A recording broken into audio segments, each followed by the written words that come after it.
CCS pension rule 2021, जिसको old pension rule भी आप कहते हैं, हम लोग वही रूल पढ़ रहे थे पिछली क्लास में, उसको हम लोग आगे बढ़ाएंगे 2021। इसको आप लोग ओपीएस ओल्ड पेंशन सिस्टम भी कहते हैं। ये काफ़ी डिमांड में रहा है, बहुत जगहों से इसके लिए डिमांड होते रही है, क्योंकि एक नया पेंशन सिस्टम जो नेशनल पेंशन सिस्टम है, पहले न्यू पेंशन सिस्टम एनपीएस, अब इसमें भी एक नया system unified pension scheme UPS आ गया है। हम लोग एनपीएस को भी पढ़ेंगे ओपीएस कंप्लीट करके, और यूपीएस के बारे में बेसिक चीज़ें जान लेंगे, क्योंकि इसी के अंदर का एक ऑप्शन है, कोई क्वेश्चन आए तो आप इसको कर सकें। बेसिक चीज़ें हम आपके स्टडी मटेरियल में भी इंक्लूड कर देंगे और पढ़ लेंगे। तो सीसीएस पेंशन रूल में आप लोगों ने देखा था, हम लोगों ने चार्ट बनाया था, उसमें हम लोगों ने जनरल कंडीशंस ये पढ़ लिए हैं। जनरल कंडीशंस के अलावा आप लोगों ने क्वालिफाइंग सर्विस के बारे में जाना था। क्वालिफाइंग सर्विस कैसे कैलकुलेट करते हैं, ठीक है, क्वालिफाइंग सर्विस कैसे कैलकुलेट करते हैं।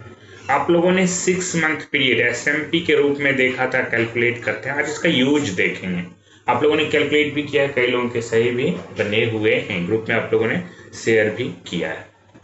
क्वालिफाइंग सर्विस के साथ साथ मैंने जैसे आपको बताया था कि जब आप पेंशन पढ़ रहे हैं या पेंशन के लिए, जैसे आपने देखा था कि एक फैक्टर तो होता था क्वालिफाइंग सर्विस, एक दूसरा फैक्टर होता था इमोलूमेंट्स।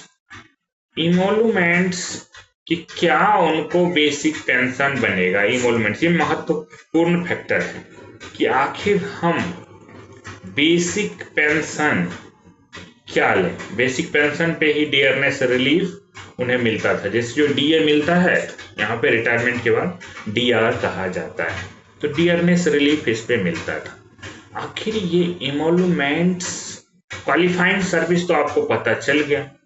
अब मान लीजिए मैं ये तो आपने निकालना सीख लिया है।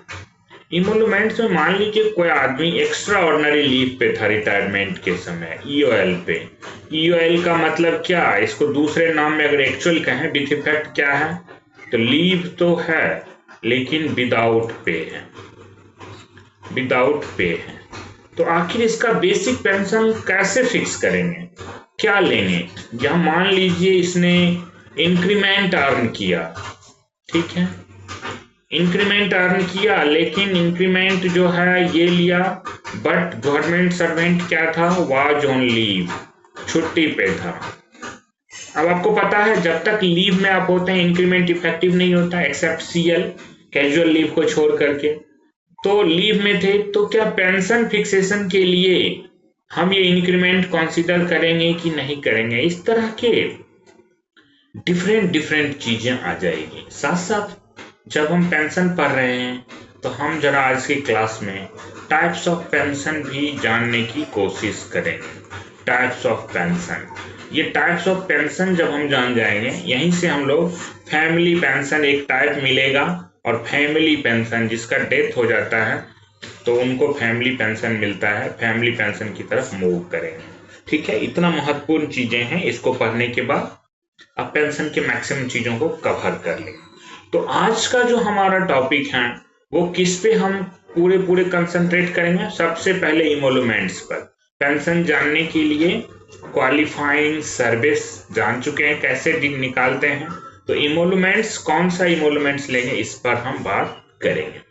आइए, इसको समझने के लिए बेसिक तौर पे हमें दो चीजें चलनी होगी। आखिर पेंशन, जो पेंशन मिलता है, इनके लिए मिनिमम क्वालिफाइंग सर्विस कितना चाहिए। मिनिमम क्वालिफाइंग सर्विस जो होना चाहिए greater than equal to 10 years. ठीक है, कितने होने चाहिए, 10 साल होने चाहिए। अब आप कैलकुलेट कर सकते हैं, क्वालिफाइंग सर्विस तो आपको आ गया है, लेकिन इसमें एक एक्सेप्शन है। एक्सेप्शन है, एक टाइप्स ऑफ पेंशन देखेंगे, इनवैलिडेशन पेंशन होता है। इनवैलिड हो जाते हैं आप, शरीर से नाकाम हो जाते हैं, किसी को पैरालिसिस हो गया, काम के लायक नहीं रहा, तो वो इनवैलिडेशन पेंशन उनको मिलता है। इनवैलिडेशन के केसेस में जब आपको उस टाइप को हम इनवैलिडेशन पेंशन कहेंगे, इनवैलिडेशन पेंशन के केसेस में मिनिमम क्वालिफाइंग सर्विस जो है ये नॉट अप्लीकेबल है। याद रखिएगा, कुछ भी नहीं, जो भी है उसके हिसाब से पेंशन अपना वो बनाएंगे। ठीक है, तो मिनिमम क्वालिफाइंग सर्विस पेंशन के लिए कितना चाहिए? 10 इयर्स होने चाहिए। ठीक है, क्वालिफाइंग सर्विस डिटरमाइन करने भी आता है आपको। सेकेंड फैक्टर जो मैंने कहा था वो आ गया इमोलूमेंट्स पर। अब आइए इस पे बात करते हैं कि पेंशन का इमोलूमेंट्स, इसको ना हम शॉर्ट में ई से कहेंगे। अच्छा, पेंशन के अलावे भी रिटायरमेंट पे ग्रेच्युटी मिलता है, डेथ पे डेथ ग्रेच्युटी मिलता है, रिटायरमेंट पे रिटायरमेंट ग्रेच्युटी मिलता है, सारे शॉर्ट लिस्ट करेंगे। लेकिन ये इमोलूमेंट हम जरा देखते हैं पेंशन और ग्रेच्युटी के लिए क्या क्या हो सकता है। ये जो ई हम उसे बोला करेंगे फॉर पेंशन। देखिए, अच्छा मैं इसको ऐसे करता हूं कि इमोलूमेंट्स के लिए पहले हम बेसिक पे क्या लेंगे। इमोलूमेंट्स जो बोलते हैं तो फॉर पेंशन क्या होगा, बेसिक पे क्या होगा। हम कोई आदमी रिटायर हुआ लास्ट में, तो उसका जो लास्ट का रिटायरमेंट का बेसिक पे है वही बेसिक पे लिया जाता है। नॉर्मली ये बेसिक पे में क्या क्या इंक्लूड होता है, बेसिक पे को कहाँ डिफाइन किया गया है। बेसिक पे जो डिफाइंड है, एक बार एग्जाम में पूछ दिया ये फंडामेंटल रूल नंबर भी, ये FR 921 पे फिक्सेशन का वहां पे देखेंगे। A1 पे फिक्सेशन जब बात कर रहे होंगे वहां पे हम ये देखेंगे। ये FR 921 A1 में जो बेसिक पे कहा गया है वही गवर्नमेंट सर्वेंट के लिए हम पेंशन फिक्स करते वक्त बेसिक पे लेंगे। इस बेसिक पे में क्या क्या इंक्लूडेड होता है, जैसे एक तो जो लेवल में आपका पे है, इसमें इंक्लूडिंग होता है जो डॉक्टर लोग होते हैं उनको मिलता है नॉन प्रैक्टिसिंग अलाउंस, ताकि वो बाहर प्रैक्टिस ना करें। नॉन प्रैक्टिसिंग अलाउंस, ठीक है, क्या मिलता है उनको? नॉन प्रैक्टिसिंग अलाउंस, उसको कहते हैं नॉन प्रैक्टिसिंग अलाउंस, जिसको हम कहेंगे NPA। शॉर्ट में क्या बोलेंगे? NPA। तो NPA भी शामिल रहेगा। प्लस NPA के अलावे अब देखिए, अभी के सिचुएशन में आपको नहीं दिखता है ज्यादा, लेकिन कहीं कहीं आपको दिखेगा। अगर है स्टैग्नेशन इंक्रीमेंट, अगर स्टैग्नेशन इंक्रीमेंट की व्यवस्था है, ये क्या होता है, जैसे पे देखेंगे अभी भी बैंक वगैरह में कई बार क्या होता है, आप स्टैग्नेंट हो जाते हैं कहीं पे जाके, प्रमोशन स्कोप नहीं दिखता, तो वहां पे बना दिया जाता है कि अगर भाई इनका ACR वेरी गुड रहा, मान लीजिए भेजी रहा, तो आफ्टर 2 इयर्स, आफ्टर क्या किया जाएगा, 2 इयर्स, 1 ईयर, 3 इयर्स, इस तरह के बने रहते हैं। स्केल आप जैसे देखेंगे ऐसे लिखा रहेगा 30,000 डैश, जो भी रहेगा मान लीजिए 1,20,000, ठीक है। उसके साथ साथ ये रहेगा जब आप एपेक्स पे पहुंच गए, अब वहां स्टैग्नेंट हो गए हैं जाकर के, आपको प्रमोशन नहीं मिला है, तो उसमें रहेगा कि भाई इनको आप यहाँ पे 2000 का स्टैग्नेशन इंक्रीमेंट, SI लिखा रहेगा, स्टैग्नेशन इंक्रीमेंट 2 इयर्स पे रहेगा। ये कंडीशन वहां पे बना रहेगा कि भाई अब इनको कुछ नहीं मिलेगा तो क्या करेंगे। ऐसे जगहों के लिए जो स्टैग्नेशन इंक्रीमेंट का कंसेप्ट होता है वो भी इंक्लूड होगा पे में। तो एक तो डॉक्टर लोगों को मिलने वाला, चाहे वेटनरी डॉक्टर हो, आदमी के डॉक्टर हो, non practising allowance, as well as जो स्टैग्नेशन इंक्रीमेंट है, ठीक है, NPA और स्टैग्नेशन इंक्रीमेंट, ये दोनों बेसिक पे में शामिल रहेगा। ये कब का बेसिक पे? अब सवाल उठता है कि सर ये कब का बेसिक पे हम लेंगे?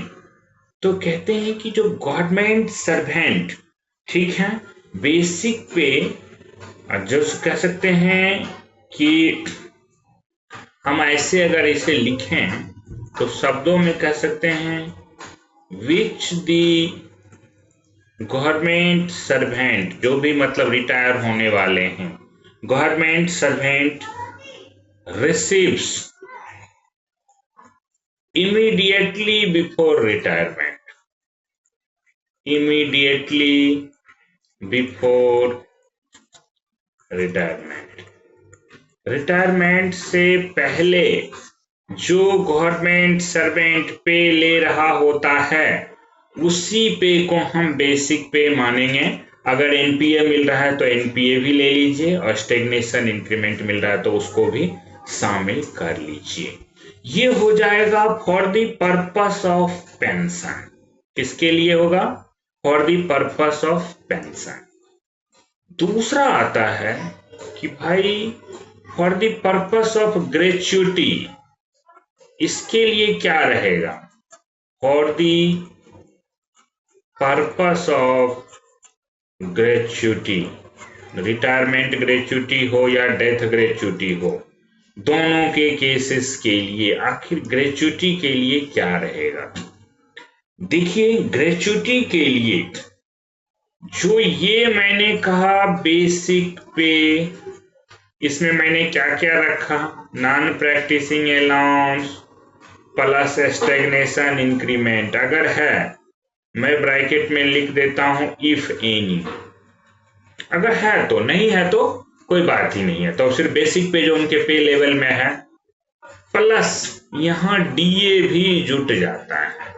ग्रेच्युटी के कैलकुलेशन के लिए क्या जुट जाएगा? डीए।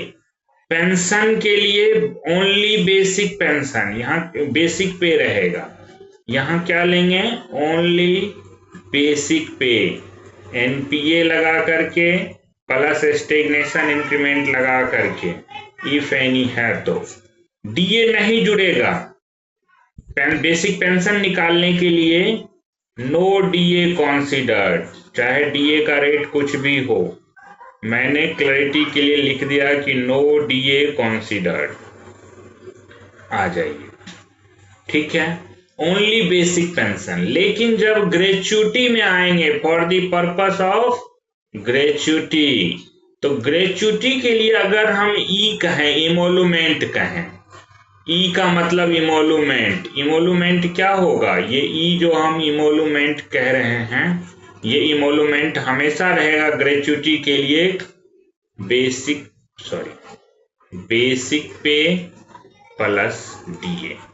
जब हम कहेंगे पेंशन के लिए इमोलूमेंट, तो ओनली बेसिक पे ही होगा, इसी को हम क्या कहेंगे? इमोलूमेंट कहेंगे। क्लियर? अब आप लोग क्लियर हैं कि भाई पेंशन के लिए क्या होगा? इमोलूमेंट। अगर ई बोलेंगे तो डीए हटा के, और जब ग्रेच्युटी के लिए बोले तो ग्रेच्युटी में डीए भी जुट जाएगा।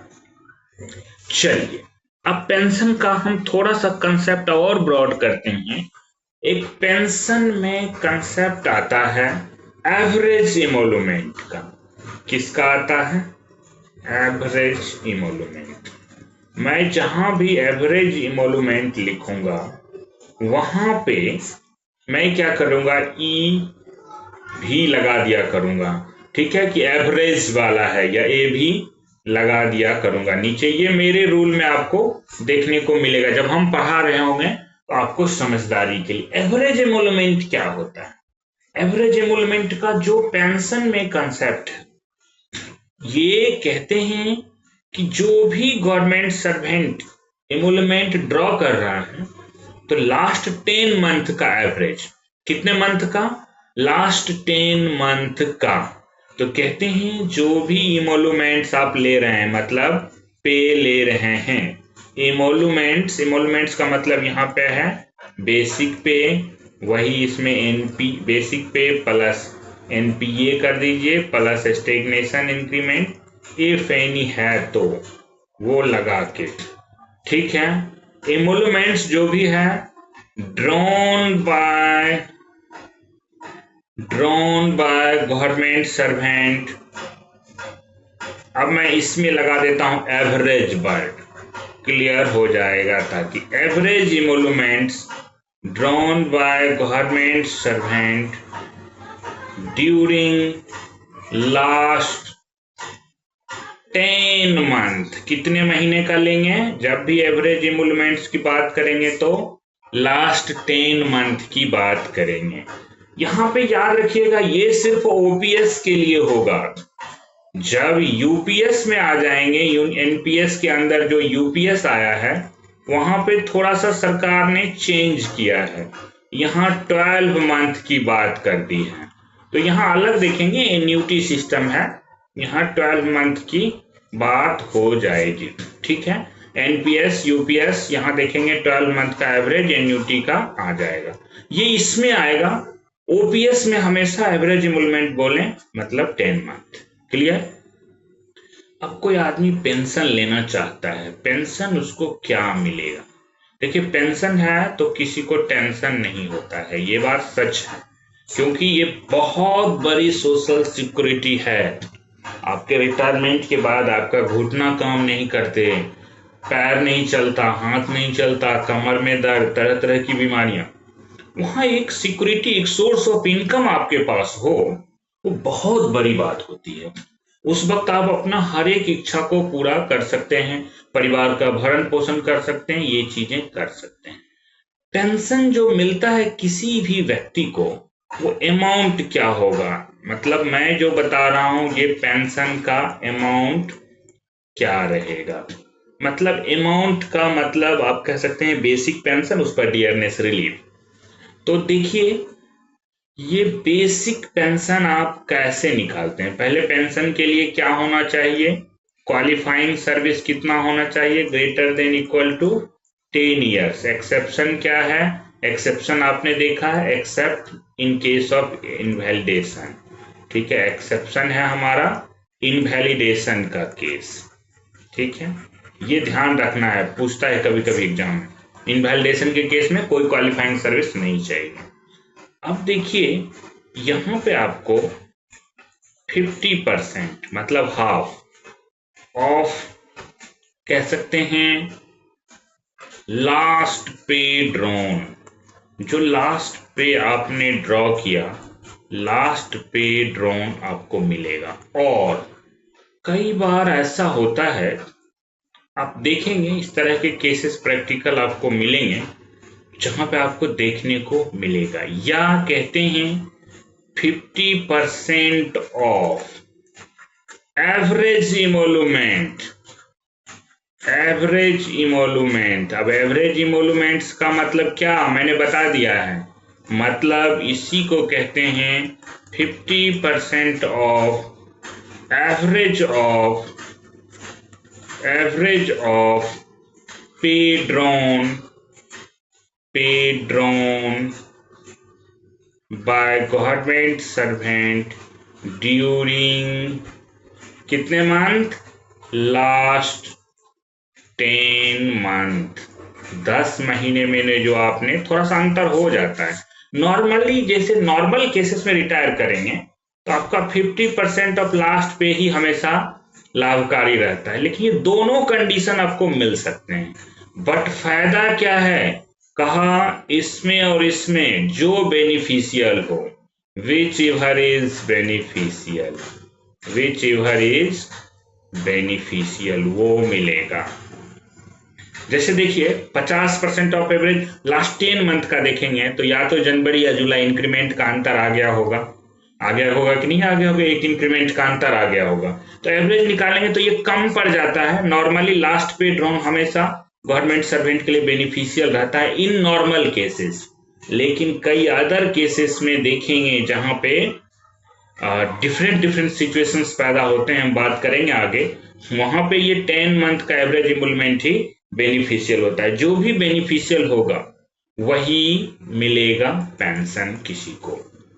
अब देखिए जो पेंशन मिलेगा उसके लिए एक मिनिमम अमाउंट निर्धारित है, कहा मिनिमम जो पेंशन होगा वो कितना होगा। कहा ये पहले 3500 हुआ करता था, आजकल ₹9,000 मिनिमम पेंशन रहेगा। मिनिमम बेसिक पेंशन जो है, पेंशन का मतलब बेसिक पेंशन, डियरनेस रिलीफ उसके ऊपर होता है, हमेशा याद रखिएगा। ठीक है, तो मिनिमम पेंशन ₹9,000 फिक्स कर दिया गया है, इससे कम नहीं होगा। एग्जाम में पूछता है। अच्छा, मैं अगर यहीं आपसे पूछूं मैक्सिमम पेंशन कितना होगा, मैक्सिमम पेंशन, आप सब जब पे चार्ट देखेंगे मैक्सिमम पेंशन 50% का मतलब क्या, हाफ, लास्ट पे ड्रॉन। तो देखिए पे चार्ट जो आपका 7 पे का मैट्रिक्स है, सबसे ज्यादा जो पे है वो 2,50,000 है। यही है ना, आप लोग देखेंगे मिलेगा 2,50,000। ठीक है, तो मतलब मैक्सिमम किसी का पेंशन, बेसिक पेंशन 1,25,000 हो सकता है। इस पर डियरनेस रिलीफ अलग से रहेगा, इससे ज्यादा नहीं हो सकता। तो minimum pension, basic pension 9,000, maximum कितना हो सकता है, 1,25,000 हो सकता है, इससे ज्यादा नहीं हो सकता है। आप लोगों को अब पता चल गया है कि किसी का पेंशन फिक्स करने के लिए हमें दो पार्ट्स देखने पड़ेंगे, 50% ऑफ लास्ट पे ड्रॉन या 50% ऑफ एवरेज पे ऑफ लास्ट 10 मंथ्स। ये देखेंगे, दोनों आपको कैलकुलेट करना होगा। जो बेनिफिशियल होगा वो आप उनको अलाउ करेंगे, कैलकुलेशन तो दोनों करने पड़ेंगे हमेशा। चलिए, तो आप लोगों को पता चल चुका है कि ये इमोलमेंट कितना महत्वपूर्ण है, हमें निकालना पड़ेगा। कुछ इससे संबंधित रूल को भी जानेंगे। थोड़ा सा रूल हम जान लेते हैं कि रिटायरमेंट पे क्या होता है, आपको मिलता है ग्रेच्युटी भी। अच्छा चलिए, ग्रेच्युटी के लिए अपने बात किया था कि भाई बेसिक पे क्या रहेगा, याद रखिएगा। मैं थोड़ा सा ग्रेच्युटी की बात कर लेता हूँ, अभी समझा देता हूँ, आगे अभी तुरंत डिटेल में आएंगे। अगर मान लीजिए गवर्नमेंट सर्वेंट का क्या हो जाता है, डेथ हो जाता है, तो डेथ के केसेस में इनको मिलता है डेथ ग्रेच्युटी। इनको तो नहीं, ये तो है नहीं, इनके फैमिली को ही मिलेगा। तो जो फैमिली वाले हैं इनको डेथ ग्रेच्युटी का अमाउंट दे दिया जाता है। दूसरा, अगर जिंदा गवर्नमेंट सर्वेंट रिटायर होते हैं, ठीक है, रिटायरमेंट होता है इनका, ऐसे केसेस में इनको मिलता है रिटायरमेंट ग्रेच्युटी। ठीक है, ये दो तरह के ग्रेच्युटी आप लोगों ने, अब एक नया सर्विस ग्रेच्युटी भी पढ़ेंगे, वो अलग से हम देखेंगे।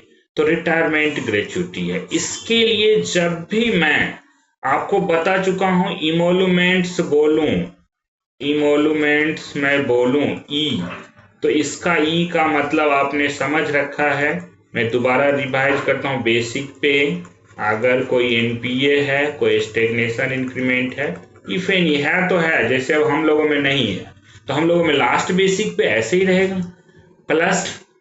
ठीक है, इस पर क्या रहेगा, डियरनेस रिलीफ, जो एज ऑन डेट रहेगा वो रहेगा। पेंशन के लिए डियरनेस रिलीफ नहीं होता था। ग्रेच्युटी का देखिए थोड़ा सा बेसिक जान ही लीजिए, फिर रिपीट हो जाएगा, दोबारा पढ़ लेंगे, उसमें क्या है। इसका मैक्सिमम सीलिंग दे दिया गया, मैक्सिमम सीलिंग अभी जो है, पहले 20 लाख था, अभी 25 लाख हो गया है। और ये 25 लाख मैक्सिमम सीलिंग बढ़ गया, पे कमीशन आ गया है आगे के लिए, जो भी रूल बताया, अब तो चेंज ही पे एट पे कमीशन के बाद हो जाना चाहिए। पहले ये 20 लाख था, ओल्ड में ये 20 लाख था, लेकिन रूल ये था कि जब डीए बढ़ जाएगा कितना से, अभी भी रूल अप्लीकेबल यही है, डीए इंक्रीज कर जाए 50%, तो कहा ये अमाउंट भी एडिशन हो जाएगा कितना, 25%। तो इसीलिए ये 20 लाख अब 25 लाख हो गया। अभी भी रूल यही है कि डीए 50% बढ़ेगा तो फिर 25% बढ़ेगा, लेकिन अब पे कमीशन आ गया है तो उससे पहले ही उसका रिकमेंडेशन आ जाएगा, इधर कंटिन्यू करेगा या कुछ नया मेथड बताएगा।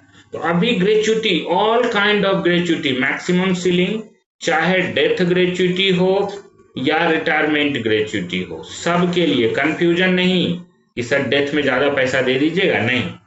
अभी ऑल काइंड ऑफ ग्रेच्युटी के लिए जो मैक्सिमम लिमिट है कितना है, 25 लाख, याद रखिएगा एग्जाम में पूछता है, अब आपको ध्यान रखना पड़ेगा। ठीक है, चलिए अब हम ग्रेच्युटी पे आएंगे, फिर से हम बात करेंगे, सारी बातें हम वापस दोबारा आने वाले हैं, लेकिन जरा कुछ पहले इमोलुमेंट की बातों को हम पूरा कर लें। क्वालिफाइंग सर्विस आप लोग जान चुके हैं, ठीक है। इमोलुमेंट्स में जरा हम शॉर्ट में ही उसको ब्रीफ में देखिए एक जगह शॉर्ट लिस्ट करते हैं। आप लोग को स्टडी मटेरियल मैंने डिटेल में रूल जैसे है वैसे ही दिया है, कंपाइल करके महत्वपूर्ण चीजों को रख करके सुपरफ्लुअस चीजों को हटा करके मैंने आपको दिया है, ताकि आप उसे सही से समझ पाए।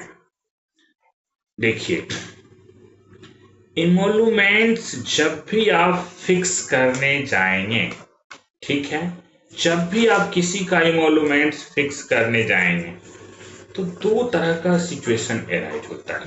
पहले इमोलुमेंट की बात करता हूं, फिर उसके बाद एवरेज इमोलुमेंट्स की बात करूंगा। अब मैं किसकी बात कर रहा हूं? इमोलुमेंट्स, चाहे पेंशन के लिए हो या ग्रेच्युटी के लिए हो, अब इरिस्पेक्टिव ऑफ किसके लिए है, लेकिन अब सिर्फ इमोलुमेंट्स की बात कर रहा हूं। इमोलुमेंट्स का दो पार्ट है, आप कह सकते हैं मेन, इसके जो टू फैक्टर्स हैं, कैसे डिसाइड होता है, इसके टू फैक्टर्स हैं। टू फैक्टर्स कौन कौन से? एक तो कई बार ऐसे सिचुएशन आपको दिखेंगे और क्वेश्चन ज्यादा इस पे बनाया नहीं है, लेकिन आप लोग समझ लीजिए यूपीएससी का कोई भरोसा नहीं, क्वेश्चन इस पे बना दे। एक तो कहते हैं कि भाई इमोलुमेंट्स अगर ले रहे हैं तो किस पीरियड का अमाउंट लें। लास्ट पे ड्रॉन हमने कहा ना, तो लास्ट पे ड्रॉन कोई ईओएल पे रहा हो तो कौन सा पे लेंगे, कौन सी चीजों को काउंट करेंगे। तो इमोलुमेंट्स, या यहीं पे मैं एवरेज इमोलुमेंट भी लिख देता हूं, जैसे एवरेज इमोलुमेंट या एवरेज इमोलुमेंट अलग से पढ़ते हैं, चलिए कंफ्यूज हो जाइएगा, ठीक है, दोनों अलग से पढ़ेंगे ना तो एक में समझ में नहीं आएगा तो दूसरे में अच्छे समझ आ जाएगा, ठीक है। तो चलिए एवरेज इमोलुमेंट्स को अलग से पढ़ लेते हैं, ठीक है। इमोलुमेंट्स में कि सबसे पहला फैक्टर जो है कि विच पीरियड, कौन से पीरियड के लिए हम कंसीडर करें, amount of which period is will be considered. मैं अमाउंट वर्ड ऊपर डाल देता हूं। अमाउंट मतलब क्या? पे जो लिया है, अमाउंट या पे of which period will be considered. कौन से पीरियड का कंसीडर करना है, कौन से पीरियड का नहीं करना है। दूसरा है कि इंक्रीमेंट कौन सा कंसीडर होगा। मान लीजिए लीव पे था, इंक्रीमेंट मिला, रह गया, ठीक है, तो आप इसे कह सकते हैं, मैं इसे दूसरा को लिख रहा हूं इम्पैक्ट, या कहिए consideration of increment. Consideration of increment, किस तरह का इंक्रीमेंट? अर्न्ड, आपको मिल तो गया था बट नॉट ड्रॉन। आप जब तक सर्विस में रहे तब तक आपको इसका कोई लाभ नहीं मिला। अर्न तो आपने किया, जैसे एक गवर्नमेंट सर्वेंट था, उसको इंक्रीमेंट मिल गया, मान लीजिए इंक्रीमेंट मिला, लेकिन वो क्या था, लीव पे था, और लीव में उसको इंक्रीमेंट रियलाइज नहीं हुआ। रियलाइज होने का मतलब उसके पे में नहीं लगा, और क्या हो गया, लीव में ही उसका डेथ हो गया। मान लीजिए डेथ हो गया, या डेथ ना हुआ तो रिटायरमेंट हो गया, आया नहीं, कहा कि हम लीव प्रिपरेटरी टू रिटायरमेंट, आप लोगों ने पढ़ा था ना, रिटायर हो गया। तो क्या ये इंक्रीमेंट जो लगना था एक्चुअल में लगा भी, लेकिन रियलाइज नहीं हुआ, इंपैक्ट नहीं हुआ, क्योंकि बेसिक पे में नहीं लगाया गया। क्या ये पेंशन फिक्सेशन वक्त इमोलुमेंट्स का पार्ट होगा? तो यही मैंने कहा कि impact of consideration of increment और which period shall will be considered. देखिए सबसे पहले हम जरा पीरियड में देखते हैं, पीरियड को दो भागों में बांट देते हैं। देखिए या चलिए पहले इंक्रीमेंट का देख लेते हैं, इंक्रीमेंट इजी है। तो इंक्रीमेंट को पहले समझ लेते हैं, फिर दोनों इजी ही है, कुछ भी ऐसा नहीं है। इंक्रीमेंट जो है मैं इसमें आपको शॉर्टलिस्ट करके बता रहा हूं, ओनली 3 केसेस वेयर क्या होता है, अर्न्ड इंक्रीमेंट जो आपको मिलना था, मिला नहीं, आपका लेजिटिमेट राइट था, earned increment but not drawn. ये मैंने लगा दिया, अगर ड्रॉ हो गया होता, बेसिक पे में लग गया होता, फिर तो कोई प्रॉब्लम ही नहीं था, फिर तो पे लास्ट पे देखे कर दिए। लेकिन इंक्रीमेंट अर्न किया, ड्रॉ नहीं कर पाया है, increment earned but not drawn. क्या होता है, only in 3 cases where increment earn but not drawn are क्या होते हैं, कॉन्सिडर्ड। किसके लिए, इमोलमेंट फिक्सेशन के लिए। कौन कौन से ऐसे केसेस हैं, देखिए फर्स्ट केसेस है, देखिए आपने क्या किया, जो मैंने आपको एग्जाम्पल दिया था, आपने इंक्रीमेंट अर्न किया, इंक्रीमेंट अर्न हुआ, लेकिन आप लीव पे थे, ठीक है। इंक्रीमेंट अर्न ड्यूरिंग लीव किस अवस्था में हुआ, आप छुट्टी पे थे और इंक्रीमेंट आपका 1 जुलाई को आ गया, छुट्टी पे थे, आपका जुलाई के लास्ट मंथ में रिटायरमेंट था, तो 1 जुलाई को आपको इंक्रीमेंट मिल गया है, तो इंक्रीमेंट अर्न हुआ बट नॉट एक्चुअली विड्रॉन। आपने एक्चुअली विड्रॉन नहीं किया है, क्योंकि ज्वाइन करते तब ना वो अलग था आपके पे में, एक्चुअली विड्रॉन। ऐसे सिचुएशन में जब आप इमोलमेंट पेंशन के लिए फिक्स कर रहे होंगे, तो ये क्या होता है, फॉर ई मतलब इमोलमेंट्स के लिए, इमोलमेंट्स के कंसीडर के लिए ऐसे इंक्रीमेंट को लगा लेंगे, भले गवर्नमेंट सर्वेंट को उस इंक्रीमेंट को लग के पैसा मिला हो या ना मिला हो, लेकिन ये इंक्रीमेंट क्या हो जाएगा, उसको पेंशन में जुड़ के तब बेसिक पेंशन फिक्स होगा। पहले पे में जोड़ दीजिए, नोशनली आप इंक्रीमेंट लगा के बढ़ा दीजिए, तब उसका 50% लेके पेंशन फिक्स करिए।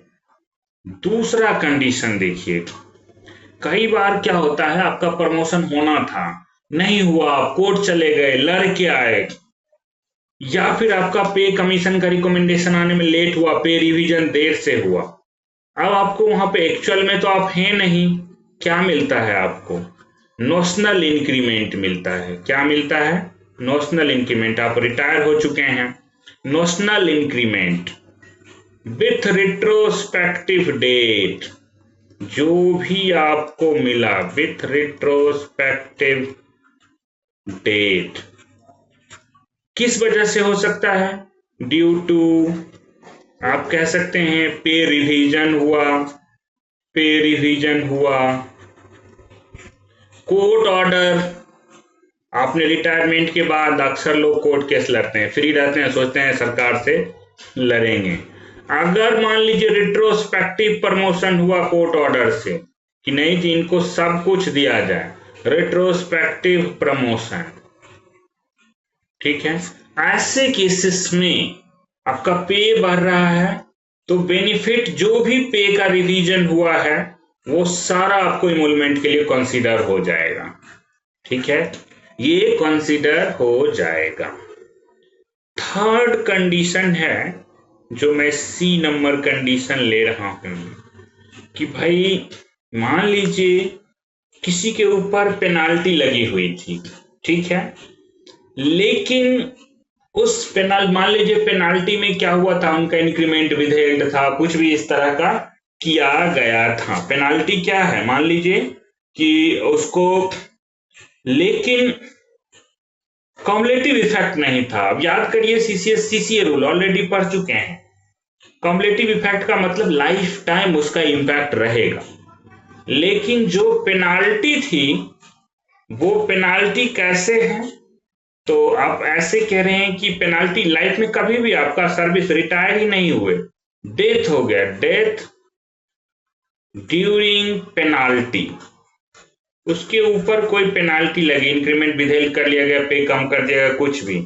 ड्यूरिंग पेनाल्टी, ड्यूरिंग कह सकते हैं, करेंसी ऑफ पेनाल्टी अगर एक्चुअल वर्ड कहें, मतलब जब पेनाल्टी इंपैक्ट में था, करेंसी ऑफ पेनाल्टी, ठीक है।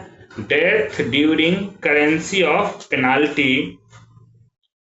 पेनाल्टी कैसा है? Penalty having non cumulative effect, मतलब परमानेंट इफेक्ट वाला नहीं था, नॉन कम्युलेटिव इफेक्ट। ऐसे केसेस में मान लीजिए इंक्रीमेंट विद हेल्ड किया हुआ था, तो क्या होगा, जो भी इंक्रीमेंट होगा, अगर मिला होगा उनको, बीच में जो भी इंक्रीमेंट आ रहा होगा, वो सब इंक्रीमेंट विल बी कंसीडर्ड, सब नोशनली बेसिस लगा करके उनको, जैसे किसी का मान लीजिए पे कम कर दिया गया था और कहा गया था कि इस दौरान इंक्रीमेंट भी नहीं मिलेगा। मेजर पेनाल्टी में भी याद करिए था ना, whether increment will earn during the currency of penalty और नॉट। याद है हमने जो चार्ट बनाया था पेनाल्टी का, उसमें ब्रेक करके बताया था। तो उसमें अगर मान लीजिए लिखा होगा कि इंक्रीमेंट नहीं लेगा इस बीच में, बट अगर डेथ हो गया है, क्या हो गया है, डेथ का केसेस है, तो सब इंक्रीमेंट का बेनिफिट उसको मिल जाएगा, सिर्फ नॉन कम्युलेटिव होना चाहिए, कम्युलेटिव इफेक्ट का है फिर नहीं मिलेगा। तो इमोलुमेंट जो आप डिसाइड करेंगे, ई जो आप निकालेंगे कि भाई उसके लिए इंक्रीमेंट जो नहीं भी ड्रॉ किया है उसको कौन कौन से सिचुएशन में शामिल करना है, ये 3 सिचुएशन ए, बी और सी, इन 3 सिचुएशन में जो इंक्रीमेंट ड्रॉ नहीं कर सका, अर्न कर चुका था, ड्रॉ नहीं कर सका ड्यू टू ये 3 रीजंस, वो कंसीडर हो जाएंगे, उनका पे बढ़ के इंक्रीमेंट लग के, तब आप उनका 50% निकालिए, बेसिक पेंशन फिक्स करिए। क्लियर? अब आता है कौन कौन सा पीरियड कंसीडर होगा, विल बी कंसीडर। चलिए थोड़ा सा जगह बना लेते हैं। अब हम जो कह रहे थे, पढ़ रहे थे, उसमें पढ़ रहे थे बस यही कि इमोलुमेंट्स के 2 फैक्टर्स, डिटरमाइनिंग फैक्टर, एक तो पीरियड के बारे में पढ़ रहे थे कि कौन सा कंसीडर होगा, और दूसरा फैक्टर जो पढ़ रहे थे वो इंक्रीमेंट के बारे में पढ़ रहे थे। इंक्रीमेंट के बारे में आपने पूरा पूरा पढ़ लिया, इसको छोड़िए, आगे बढ़ते हैं हम लोग कि भाई कौन सा पीरियड जो होगा। अब ये पीरियड कौन सा काउंटेड होगा, कौन से पीरियड के लिए काउंट नहीं करेंगे, 2 भागों में रख लेते हैं। देखिए इधर रखते हैं जो पीरियड काउंटेड होगा, इधर लिख लेते हैं नॉट काउंटेड, ठीक है, नॉट काउंटेड। किस पीरियड का इमोलुमेंट हम काउंट करेंगे, किसका हम नहीं करेंगे। देखिए अगर पहला हम दोनों साइड हम बताते चलेंगे, इस पीरियड का करना है, इस पीरियड का नहीं करना है। मान लीजिए ईओएल है, कोई आदमी रिटायरमेंट से पहले ईओएल पे था, वो भी without medical certificate, extraordinary medical certificate भी मिलता है, विदाउट मेडिकल भी मिलता है, आपको पता है 5 साल तक आप सब ले सकते हैं। ईओएल के बारे में आपने पढ़ा था, चाहे आपका लीव है तो भी आप ईओएल ले सकते हैं। तो अगर विदाउट मेडिकल सर्टिफिकेट है तो उसको आप नहीं काउंट करेंगे, वो पीरियड लीव विदाउट पे है, पे ही नहीं मिला, आप इमोलुमेंट्स कौन सा लेंगे। ऐसे कंडीशन में आपका जो इमोलुमेंट्स होगा, ई होगा, वो होगा इमोलुमेंट्स कौन सा होगा, जो भी निकला है पीरियड प्रीसीडिंग दी ईओएल। ईओएल से पहले वाला जो लास्ट पीरियड, क्या आप ऐसे कहिए, लास्ट पीरियड ना लिख के लास्ट पे ड्रॉन हम लिखता हूं, लास्ट पे ड्रॉन प्रीसीडिंग ईओएल। ईओएल से जो पहले का था उसका लास्ट पे ले लीजिए, क्योंकि ये पीरियड काउंट ही नहीं होगा, ईओएल विदाउट एमसी। काउंटेड वाले केस में देखिए मेडिकल ग्राउंड रहता है, ये क्या होता है, EOL with MC, EOL with medical certificate. Medical बीमारी का देखिए कोई मतलब पूछ के नहीं आता है, ना अमीर से ना गरीब से, ना सरकारी नौकरी रिटायर होने वाले हैं। बीमारी किसी को किस हालत में कब पकड़ ले पता नहीं होता है, अगर थोड़ी सी सावधानी गई तो दुर्घटना हो जाती है। ऐसे केसेस में क्या करते हैं, ये काउंटेड होता है, और ऐसे केसेस में आप नोशनल पे मतलब उनका क्या करेंगे, पे बढ़ा बढ़ा के नोशनल पे for this period, for this period is considered, मतलब इनको बेनिफिट मिल जाता है। ये क्वालिफाइंग सर्विस भी होता है ईओएल विथ एमसी, इसके लिए नेशनल पे कंसीडर करते हैं। क्लियर है, लेकिन विदाउट एमसी वाले में नहीं करते हैं। आइए जरा देखिए, आप लोग सस्पेंशन के बारे में पढ़े थे। कोई भी सस्पेंशन जो रेगुलराइज नहीं है, ठीक है, जो सर्विस ट्रीट नहीं हुआ, उस पीरियड को नहीं काउंट करेंगे। तो suspension suspension suspension period, suspension period क्या है, not treated as service, not treated as service. इस कंडीशन में क्या करेंगे, इनका पे कोई मतलब ही नहीं है, ट्रीट ही नहीं हुआ है सर्विस, तो अब क्या कंसीडर ही नहीं होगा, तो ये नॉट काउंटेड पार्ट में रहेंगे।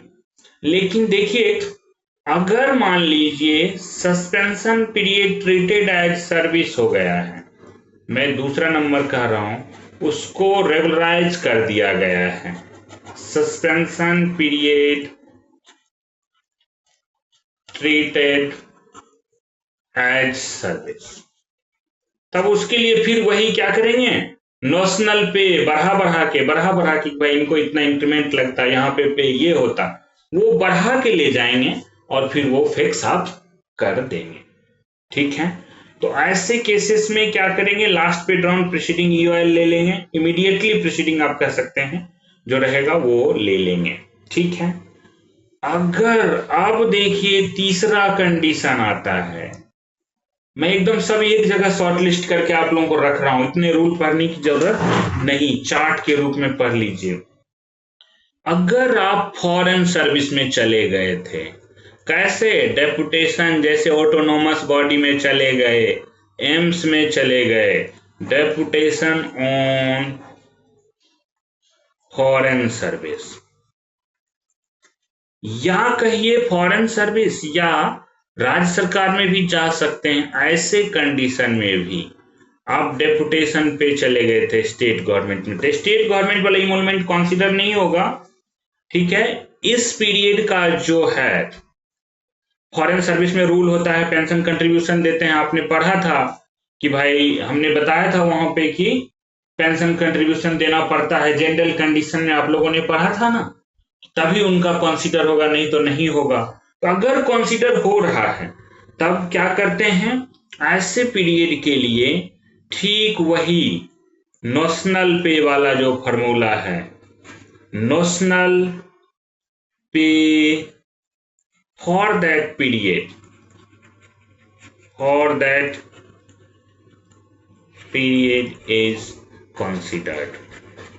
अच्छा, एक बात बताइए, मैं यहीं पे थोड़ा सा अलग कलर से जोड़ देता हूं। मान लीजिए फॉरेन सर्विस में है, डेपुटेशन ऑन फॉरेन सर्विस, ये क्या दिया है, पेंशन कंट्रीब्यूशन दिया है, पेंशन कंट्रीब्यूशन, इसको कितना परसेंट देना है, 18% ओपीएस में हमने बताया था, 14% पेंशन के लिए, 4% ग्रेच्युटी के लिए।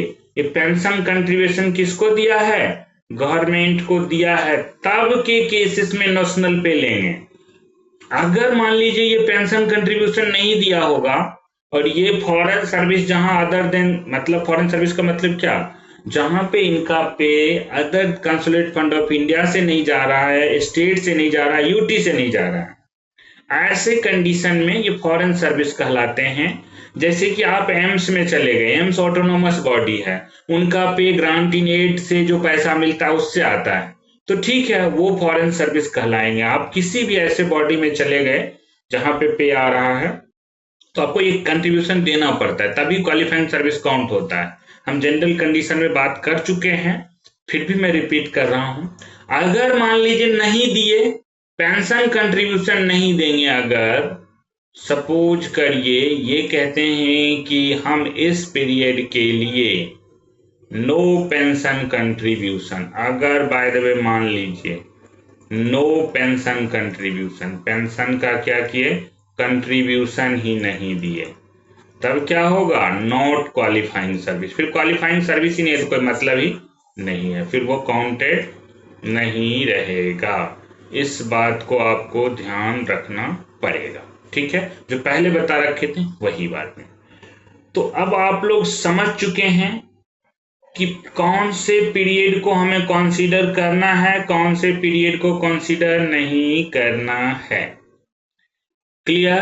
अब मैं इमोलमेंट के साथ इसी के ऊपर अगर लिख दूं एवरेज इमोलमेंट, एवरेज इमोलमेंट में क्या निकालना रहता था, लास्ट 10 मंथ का। तो लास्ट 10 मंथ का निकालने के लिए भी सेम इंक्रीमेंट का कंडीशन रहेगा कि भाई लास्ट 10 मंथ में जो 10 मंथ का बेसिक पे तो पहले आपको डिटरमाइन करना होगा ना, तब ना एवरेज 10 से भाग देके निकालेंगे, और पीरियड कौन सा कंसीडर करना होगा, तो वैसे ही आप क्या करेंगे, ये सेम कंडीशन रहेगा। तो अब मैं लास्ट में इमोलमेंट के साथ एवरेज इमोलमेंट भी लिख देता हूं, और यही सेम फॉर्मूला उस पर एप्लीकेबल रहेगा। क्लियर। आइए जरा इससे आगे बढ़ के कुछ छोटी छोटी बातें हम और जानेंगे। इमोलमेंट्स में अब आप डिसाइड करने में आपको प्रॉब्लम नहीं आएगी।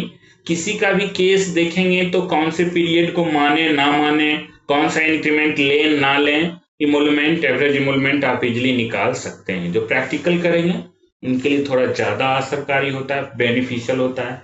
पूछा नहीं है लेकिन कभी भी इंक्रीमेंट के बारे में क्वेश्चन आ सकता है, ध्यान रखिएगा। क्वेश्चन आए तो आपको you should be prepared always कि हमें हर क्वेश्चन करने हैं।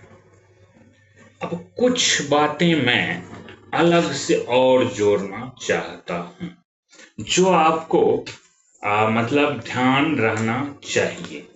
कभी कभी क्या होता है, मैं इसी में कहता हूं, कहते हैं कि ट्रीटमेंट ऑफ हेडिंग आप ये डालिए, ये आपको पता होना चाहिए। Treatment of pension, treatment of pension, ठीक है, इन स्पेशल केसेस, इन स्पेशल केसेस। मैं स्पेशल केसेस क्यों कह रहा हूं, कुछ ऐसे रूल्स की बात करेंगे जहां देखेंगे, जैसे कि अभी देखिए जो पहले ऑर्डिनेंस फैक्ट्री बोर्ड हुआ करता था, मैं समझाने के लिए आपको बता दूं, ऑर्डिनेंस फैक्ट्री बोर्ड हुआ करता था, आप सब जानते हैं। अभी इसको 7 डीपीएसयू में, पब्लिक सेक्टर अंडरटेकिंग्स में, डिपार्टमेंट जो डिफेंस पब्लिक सेक्टर अंडरटेकिंग में कन्वर्ट कर दिया गया है। ये पहले थे फुल्ली सेंट्रल गवर्नमेंट, अब क्या हो गए, पीएसयू, पब्लिक पीएसयू हो गए, पब्लिक सेक्टर इंटरप्राइजेज, ठीक है, या पब्लिक सेक्टर अंडरटेकिंग भी कहें, अभी के एक ही हम मानेंगे, ठीक है।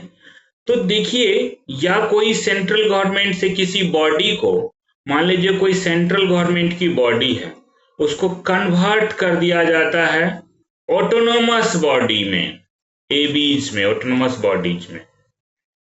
तो पेंशन का ट्रीटमेंट कैसे रहेगा, जो यहाँ के पेंशनर हैं, अब इस ऑटोनोमस बॉडी में चले गए, वहां पेंशन नहीं है तो क्या होगा, सेंट्रल गवर्नमेंट को इस डिपार्टमेंट को मिला दिया गया मान लीजिए किसी ऑटोनोमस बॉडी में, तो अब क्या करेंगे बेचारे, पेंशन मिलेगा कि नहीं मिलेगा, ऐसे कुछ स्पेशल केसेस में।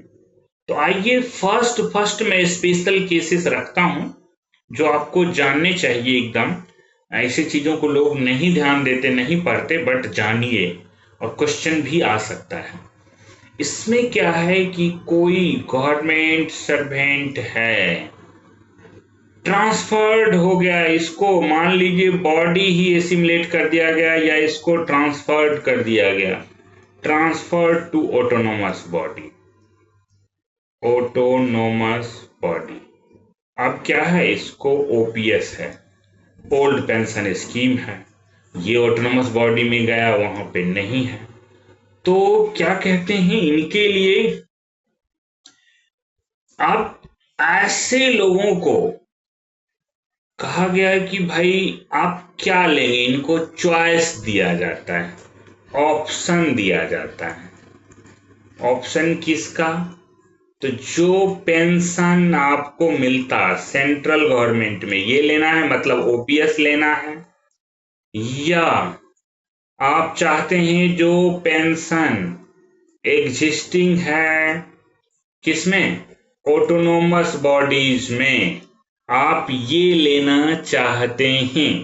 ठीक है, कहते हैं अगर इसने कहा कि नहीं नहीं भाई कोई भी नहीं लेता है, वहां ऑटोनोमस बॉडी में सब में एनपीएस है, तो कोई ओपीएस वाला लेगा, ऐसे कई केसेस हैं और इस तरह का होते रहता है। तो ये कहते हैं हमेशा जो सेंट्रल गवर्नमेंट वाला है ये चाहिए, ये बेनिफिट चाहिए। मान लीजिए इसको टिक किए, यस मुझे ये चाहिए, ऑप्शन एक्सरसाइज किए। अब आया कि भाई बेसिक पे कौन सा लेंगे, बेसिक पे पता चलेगा तभी ना। तो कहते हैं कि जो बेसिक पे, बीपी का मतलब बेसिक पे, ये ड्रॉ करते हैं, ड्रॉ अंडर ऑटोनोमस बॉडी जहां पे हैं, ठीक है, will be considered, will be considered, last जो भी इन्होंने किया कंसीडर्ड फॉर किसके लिए, फिक्सेशन ऑफ पेंशन। कहा कि भाई ये तो सेंट्रल गवर्नमेंट वाले, इनका क्या दोष था, ट्रांसफर करके परमानेंटली ट्रांसफर करके भेज दिया, तो इनको ये सुविधा रहती है कि अगर ये लेंगे इनका पेंशन फिक्सेशन जो होगा, जो भी ऑटोनोमस बॉडी में लास्ट पे ड्रॉन हुआ उसका 50% देखेंगे, हम ये करेंगे। ठीक है, क्लियर है। अब देखिए दूसरा केस है, कहते हैं कि कई बार ऐसा होता है कि जब मतलब सिचुएशन ऐसा बनता है कि ऑटोनोमस बॉडी तो छोड़िए, करते क्या है कि हम पूरा पूरा बॉडी ही पीएसयू में बना दिया, जैसे कि मैंने ऑर्डिनेंस फैक्ट्री बोर्ड का उदाहरण दिया। ऐसे कंडीशन में दो तीन बातें देखी जाती है कि भाई अगर पूरे पूरे बॉडी को ही आपने कन्वर्ट कर दिया है तो उनको एक तो स्पेशल अरेंजमेंट भी बनाते हैं, और दूसरा उनको क्या मिलता है कि जो बेनिफिट उन्हें मिलना चाहिए था यहाँ पे वो बेनिफिट उनको दिया जाता है। उसके लिए अलग से व्यवस्थाएं की जाती है, की गई है, कई तरह की व्यवस्थाएं हैं, जिससे मैं ऑर्डिनेंस फैक्ट्री का ही उदाहरण लेना चाहूंगा। ठीक है, तो आइए जरा उसको भी देख लेते हैं। एक मैंने स्पेशल केसेस देखा, मैं सेकेंड केसेस जरा देखता हूं कि सेकेंड केसेस में कि कोई बॉडी ही कन्वर्ट हो जाती है तब क्या होगा। आप पढ़ रहे हैं स्पेशल केसेस, ठीक है, स्पेशल केसेस में बॉडी का ही कन्वर्जन हम देख रहे हैं। स्पेशल केसेस में सेकेंड नंबर, एक नंबर हमने पढ़ा, ठीक है, सेकेंड नंबर में कहता हूं कि पूरा का पूरा बॉडी ही, सेंट्रल गवर्नमेंट की बॉडी ही कन्वर्ट कर दी गई है। अब वो करेंगे तो क्या करेंगे, उनके लिए कोई ऑप्शन नहीं होता है। मान लीजिए कोई गवर्नमेंट बॉडी जो है किसमें कन्वर्ट हो गया, converted into public sector enterprises PSE, पूरे के पूरे ट्रांसफर्ड, किसी एक का नहीं हुआ, ए बीच इस तरह का कन्वर्ट हो गया है। ऐसे कंडीशन में क्या होंगे, देखिए जहां पे भी कन्वर्जन होता है वहां पे स्पेशल अरेंजमेंट बनाए जाते हैं, स्पेशल अरेंजमेंट। लेकिन स्पेशल अरेंजमेंट भी होता है as per rule, as per क्या होता है, एज पर रूल होता है। और एज पर रूल आप देखेंगे, रूल में क्या होगा, मान लीजिए इफ सिमिलर पेंशन एग्जिस्ट करेगा, similar pension exist in PSC AB जो भी हैं, तो गवर्नमेंट सर्वेंट क्या कर सकते हैं, गवर्नमेंट सर्वेंट का जो भी आप कह सकते हैं क्वालिफाइंग सर्विस होगा, government servant continue in OPS रहेंगे, कंटिन्यू इन ओपीएस। कहा दूसरा कंडीशन, अगर इफ सिमिलर बेनिफिट नहीं अवेलेबल है, बेनिफिट इज नॉट अवेलेबल, तब क्या करेंगे, वहां पेंशन मान लीजिए वहां क्या है, ओपीएस की व्यवस्था है ही नहीं, ओपीएस का सिस्टम, ओपीएस या जिसको आप जीपीएफ सिस्टम कहते हैं, ओपीएस कम जीपीएफ सिस्टम, जीपीएफ भी उसमें व्यवस्था होती है, नॉट एग्जिस्ट। अब वहां क्या करेंगे, वहां के लिए आप गवर्नमेंट सर्वेंट जो भी हैं is deemed to retire from central government, इनको रिटायर मान लिया जाता है कि भैया अब आप गए, जो यहाँ का पेंशन ग्रेच्युटी है आप ले लीजिए।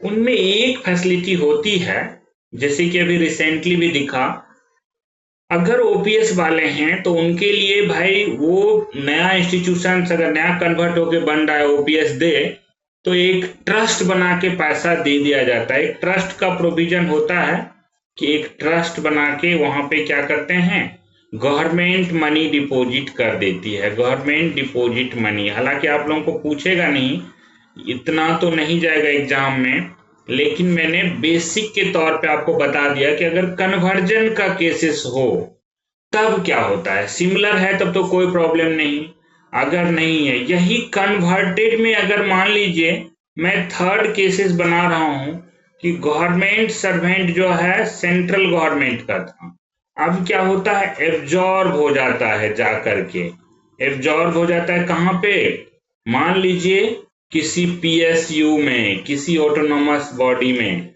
तो उसके ऊपर भी यही as per rule similar rule लागू होता है। उसमें कोई ट्रस्ट का कंसेप्ट नहीं आता है, बट ये सिमिलर रूल लागू होता है कि अगर है तो सेम लेगा, नहीं है तो सेंट्रल गवर्नमेंट से क्या माना जाएगा, रिटायर्ड फ्रॉम सेंट्रल गवर्नमेंट माना जाएगा। चलिए यहां तक अब आप लोग क्लियर हैं, तो इमोलुमेंट्स से हम आगे बढ़ते हैं। इमोलुमेंट्स में आपने इमोलुमेंट्स डिटर्मिनेशन ये सब चीजें आपने देख लिया है। इस केसेस को स्पेशल केसेस पूछा नहीं है अभी तक एग्जाम में, लेकिन मैंने आपको 2-3 स्पेशल केसेस इस तरह के बता दिए ताकि आपको पता रहे, अगर कभी क्वेश्चन ऐसा बने तो आपको ध्यान रखने हैं कि क्या कर किया जाता है। आइए अब चलते हैं, जरा हम अपने टॉपिक को आगे बढ़ाते हैं, पेंशन एंड ग्रेच्युटी के बारे वापस आते हैं, पेंशन एंड ग्रेच्युटी। अब इस सब को कैसे निकालते हैं, कैसे फिक्स करते हैं, आज वो हम जानने जा रहे हैं। देखिए किसी आदमी का रिटायरमेंट होता है, रिटायरमेंट होता है, रिटायरमेंट पे एक कंडीशन होगा कि क्वालिफाइंग सर्विस क्या होगा, greater than equal to 10 years होगा।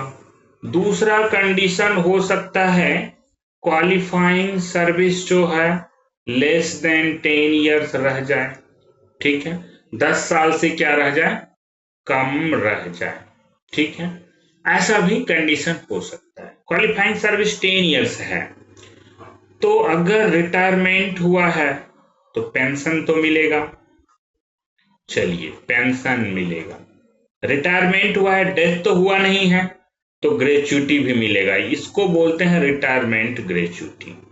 पेंशन के लिए तो आपने फॉर्मूला देख लिया है कि क्या मिलेगा, रिटायरमेंट ग्रेच्युटी पेंशन में वही लास्ट बेसिक का 50% यही मिलता है ना पेंशन में, या नहीं तो 10 मंथ एवरेज इमोलमेंट का, इसके बारे में नहीं बात करेंगे, अभी ये बात किए हैं रिटायरमेंट ग्रेच्युटी के लिए फॉर्मूला है जो इमोलुमेंट होगा।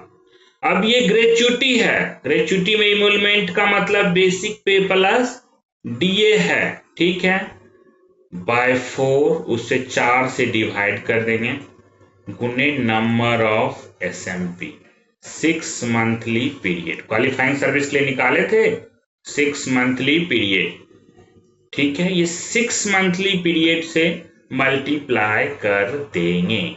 और ये एसएमपी में भी कितना एसएमपी ले सकते हैं मैक्सिमम, तो कहते हैं मैक्सिमम 66 एसएमपी। कितने एसएमपी लेने हैं? 66 एसएमपी। 66 एसएमपी का मतलब क्या हो गया? 33 साल। 33 साल के अप्रॉक्स, नहीं तो कम भी फ्रैक्शन देगा, कन्वर्ट होगा। 66 एसएमपी से ज्यादा का आपको नहीं मिलेगा। चलिए, अगर क्वालिफाइंग सर्विस किसी का कम रह गया 10 ईयर्स से,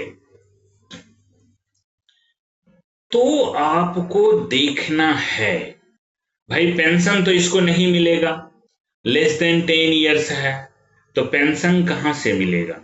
पेंशन मिलने से रहा। इसको पेंशन के बदले आप कहें इन लिeu ऑफ पेंशन। पेंशन के बदले क्या मिलेगा पता है इसको? Service gratuity. In लिeu of pension इसको क्या मिलेगा? Service gratuity. ये क्या है? एक लंपसम अमाउंट है, लंपसम अमाउंट। इसको कहा जाएगा खाली हाथ नहीं जाओगे आप, आपको क्या मिलेगा? सर्विस ग्रेच्युटी मिलेगा। सर्विस ग्रेच्युटी का फॉर्मूला क्या होगा? कहा वही E/2। ई का मतलब बेसिक पे प्लस डीए, याद है आपको? बाय 2 गुने number of SMP, 6 monthly period. अच्छा, एक बात बताइए, जिसने एक एसएमपी एटलीस्ट 6 मंथ नहीं किया होगा सर्विस, उसको कैसे मिलेगा सर्विस ग्रेच्युटी भी? तो सर्विस ग्रेच्युटी के लिए कंडीशन है कि भाई एटलीस्ट 6 मंथ सर्विस होना चाहिए। एटलीस्ट कितना? 6 मंथ सर्विस रिक्वायर्ड है, एज रिक्वायर्ड। अगर 6 महीने सर्विस नहीं है तो भाई सर्विस ग्रेच्युटी कैसे लेगा? आइए, रिटायरमेंट ग्रेच्युटी तो मिलेगा, लेकिन रिटायरमेंट ग्रेच्युटी के लिए कंडीशन होता है, पता है क्या? रिटायरमेंट ग्रेच्युटी के लिए मिनिमम 5 ईयर्स सर्विस आपको चाहिए ही चाहिए। अगर आपका क्वालिफाइंग सर्विस 5 साल से कम हो गया तब नहीं मिलेगा। क्वालिफाइंग सर्विस कितना चाहिए? Greater than equal to 5 years. तो रिटायरमेंट ग्रेच्युटी क्या मिलेगा? वही E/4 गुने नंबर ऑफ एसएमपी। क्लियर? अब देखिए, अगर क्वालिफाइंग सर्विस मान लीजिए 5 साल से कम है, मैं लिखता हूं कि एक पहला कंडीशन तो ये हो गया, मैं दूसरा कंडीशन इसी में लिखता हूं रिटायरमेंट ग्रेच्युटी में कि भाई if qualifying service less than equal to 5 year, ठीक है, सॉरी इक्वल टू नहीं, लेस देन, इक्वल टू हटा दीजिए, मैं इक्वल टू गलती से लग गया, लेस देन 5 ईयर्स है, क्या होगा? नो रिटायरमेंट ग्रेच्युटी, कुछ भी रिटायरमेंट ग्रेच्युटी नहीं मिलेगा। अब मैं कुछ क्वेश्चन बनाता हूं। पेंशन के लिए कितना क्वालिफाइंग सर्विस चाहिए? 10 साल चाहिए। ग्रेच्युटी, रिटायरमेंट ग्रेच्युटी के लिए कितना चाहिए? मिनिमम 5 साल सर्विस चाहिए, तभी। नहीं है तो नहीं। अच्छा, किसी का 10 साल अगर नहीं है सर्विस क्वालिफाइंग, तो उसको अगर 6 महीना एटलीस्ट है, 3 लिeu ऑफ पेंशन, एक लमसम अमाउंट जाते वक्त हाथ में देके खुश कर दिया जाएगा, वो कहलाता है सर्विस ग्रेच्युटी। क्लियर है यहां तक? रिटायरमेंट के केसेस में आइए इसका एक अलग केस लेते हैं। अब रिटायरमेंट से थोड़ा हटा के लेते हैं। इन केस ऑफ अगर डेथ हो जाए, डेथ के केसेस में गवर्नमेंट सर्वेंट को क्या मिलेगा? इनको मिलेगा डेथ ग्रेच्युटी। क्या मिलेगा? Death gratuity. और मिलेगा पेंशन नहीं, अब खुद नहीं है, फैमिली पेंशन, है ना। तो डेथ के केसेस में आपने रिटायरमेंट के केसेस में देख लिया क्या क्या मिलने। अभी मैं इस सब पे बात करूंगा, थोड़ा सा बढ़ा बढ़ा के मैं लाऊंगा वापस, पुनः मैं इस पे आऊंगा, फिर रिवाइज करूंगा आज ही। देखिए डेथ के केसेस में, आइए थोड़ा सा मैं जगह बना लूं, तब चलते हैं इसी पे। मैंने कहा था रिटायरमेंट, जिसके बारे में आपने पढ़ लिया, रिटायरमेंट में क्या क्या मिला। अब दूसरा कंडीशन मैंने लाया कि भाई डेथ हो गया गवर्नमेंट सर्वेंट का। डेथ, डेथ के केसेस में क्या मिल रहा है? एक मिलेगा डेथ ग्रेच्युटी और दूसरा मिलेगा फैमिली पेंशन। फैमिली पेंशन के दो रेट होते हैं। एक पहला रेट होता है नॉर्मल रेट।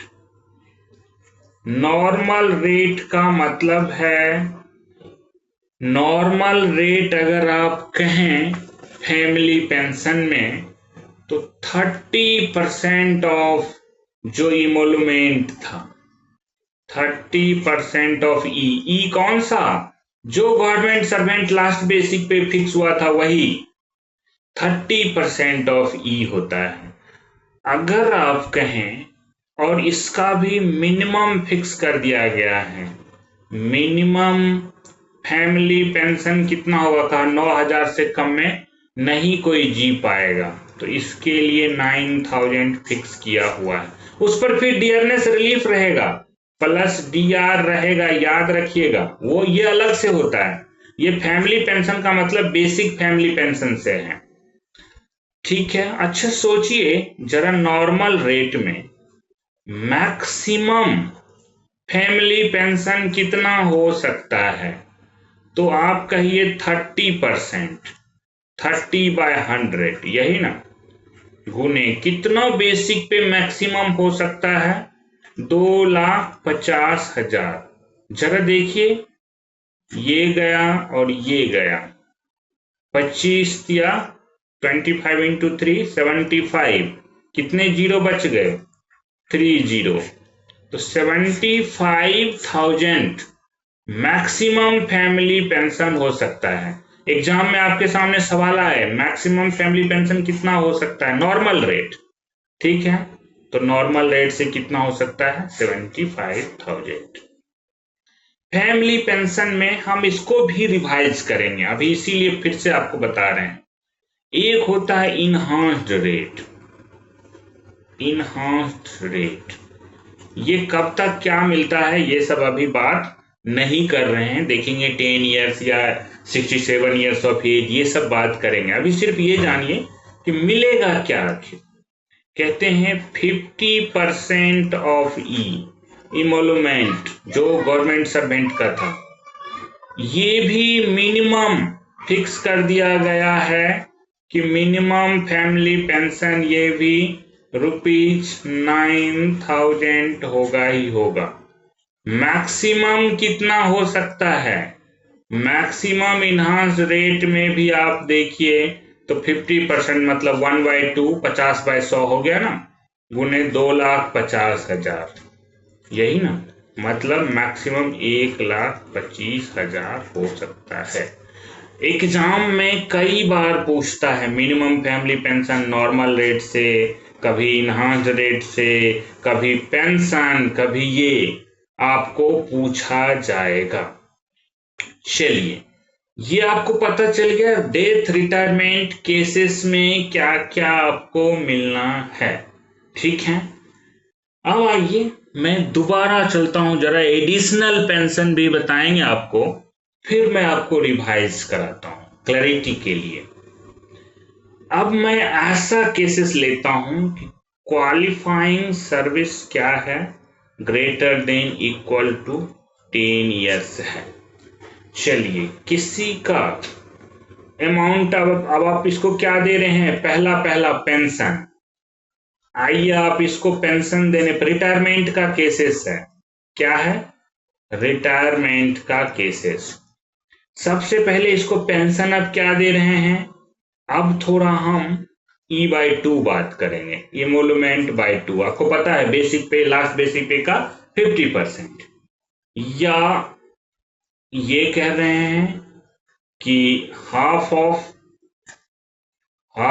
किसका, तो एवरेज ऑफ 10 मंथ्स पे, एवरेज ऑफ 10 मंथ्स बेसिक पे, ठीक है। इसमें से जो दोनों मैंने कहा था विच एवर इज बेनिफिशियल, वही मिलेगा ना।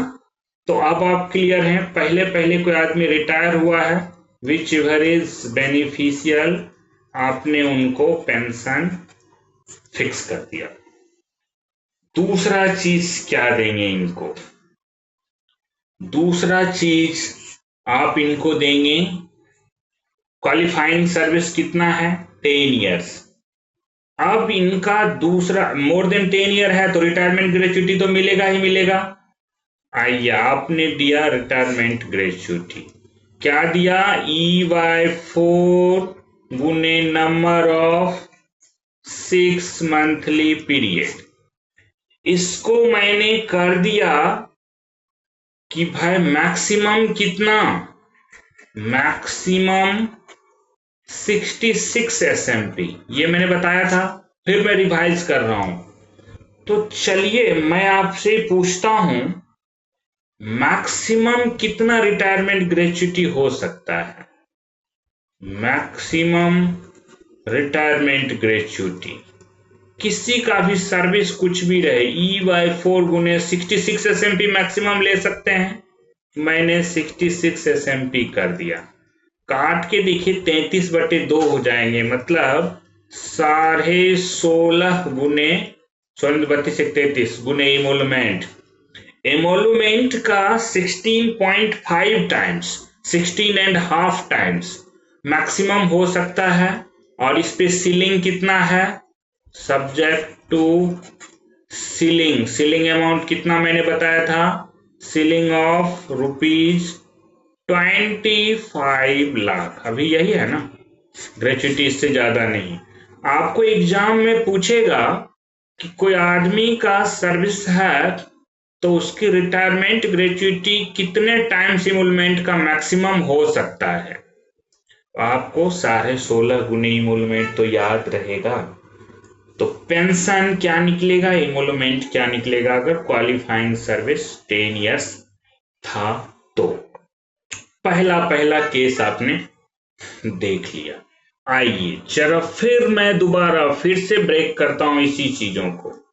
मैं कहता हूं किसी का रिटायरमेंट हुआ है और क्या है, आप qualifying service less then 10 years है, लीजिए दूसरा कंडीशन आ गया, लेस देन 10 ईयर्स है तो आपने इनको पेंशन नहीं दिया ना, पेंशन के बदले इन ल्यू ऑफ, इनके बदले क्या दिया, चलिए मैं यही नीचे लिखता हूं, पेंशन के बदले इन ल्यू ऑफ पेंशन आप इनको क्या दे रहे हैं, सर्विस ग्रेच्युटी, क्या दे रहे हैं, सर्विस ग्रेच्युटी। यहां पे आपने क्या फॉर्मूला निकाला था सर्विस ग्रेच्युटी के लिए, कि भाई सर्विस ग्रेच्युटी के लिए जो हम इन्हें दे रहे हैं E/2 गुने नंबर ऑफ SMP, जितना भी है।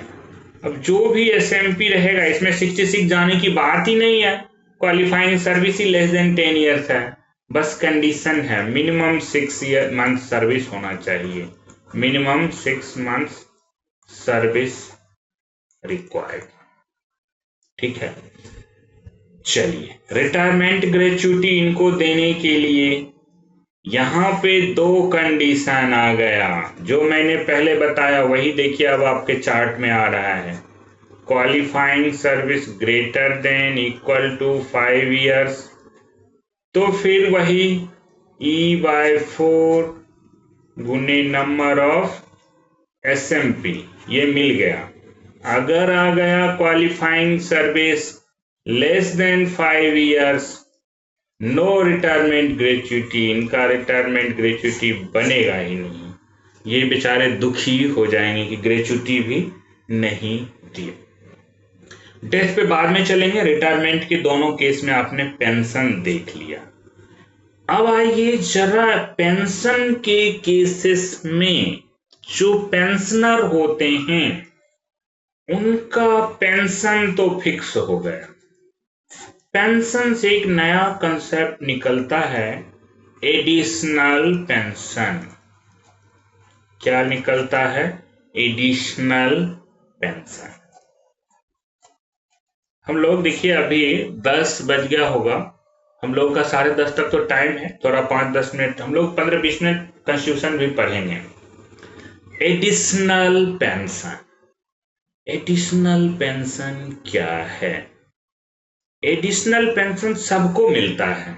अब जो मैं बात कर रहा हूं एडिशनल पेंशन टू पेंशनर, जो पेंशनर हैं उनको भी मिलेगा, जो फैमिली पेंशनर हैं उनको भी मिलेगा। अभी फैमिली पेंशन आप लोगों ने नहीं पढ़ा है ना, सिर्फ अमाउंट पढ़ा है 30%, 50%, कंडीशन भी नहीं पढ़ा है। सब वो नेक्स्ट क्लास में आएगा, जब फैमिली पेंशन बात कर रहे होंगे सब पे बात करेंगे। तो देखिए इनको एडिशनल पेंशन मिलने की सुविधा होती है जब भी कोई पेंशनर का एज बढ़ता है। आप देखेंगे मैं एक तरफ लिख रहा हूं एज ऑफ पेंशनर, ठीक है, और मैं कहता हूं एज ऑफ पेंशनर है तो इनको एडिशनल क्वांटम ऑफ पेंशन कितना मिल रहा है, कितना बढ़ोतरी हो रही है। आप देखेंगे ओपीएस में क्या चार्मिंग है, क्वांटम ऑफ पेंशन। इसीलिए तो लोग इतना एजिटेशन करते हैं कि मुझे ओपीएस दे दो। अगर ये सब सुविधा नहीं होती तो लोग क्यों करते? अगर पेंशनर का एज 80 साल जिस महीने अटेंड करता है, ये मान लीजिए मैं एज लिख देता हूं, और 80 से 85 तक के बीच के लिए इनका जो भी पेंशन मिल रहा था, उस पेंशन को, मिलने वाले पेंशन को हम ई लिखते हैं। क्या लिखते हैं? जिसको बेसिक पेंशन आप कहते हैं। बेसिक पेंशन क्या कहते हैं? बेसिक पेंशन, ठीक है। तो ये इस पे डियरनेस रिलीफ अलग से होता है। तो हम ई जो कह रहे हैं मतलब बेसिक पेंशन, जो कब फिक्स हुआ था? At the time of retirement, fixed at the time of retirement. याद रखिएगा, रिटायरमेंट के टाइम में जो फिक्स हुआ था, ये ई है। इसमें अब मैं 2 लाइन ले लेता हूं। एक्चुअल एडिशन, यहां पे एक्चुअल एडिशन मैं समझाने के लिए बता रहा हूं। अब उसमें क्या करिए, 20% की बढ़ोतरी हो जाएगी। कितना का एडिशन हो जाएगा? 20% का। तो इनका इंक्रीज कितना हुआ? एक्चुअल इंक्रीज 20% जो हो गया, इंक्रीज हो गया ऑफ ई। ई का मतलब क्या? यही बेसिक पे। जो बेसिक पे मान लीजिए कोई आदमी 1 लाख बेसिक से रिटायर हुआ तो 50,000 pension fix, basic pension fix हुआ था। अब 50,000 में 20% बढ़ा दिया गया। क्लियर? चलिए 85 तक, जिस दिन ये 85 का एज पे पहुंच जाएंगे, ठीक है, इनका एज क्या होगा? 85 को टच कर जाएगा।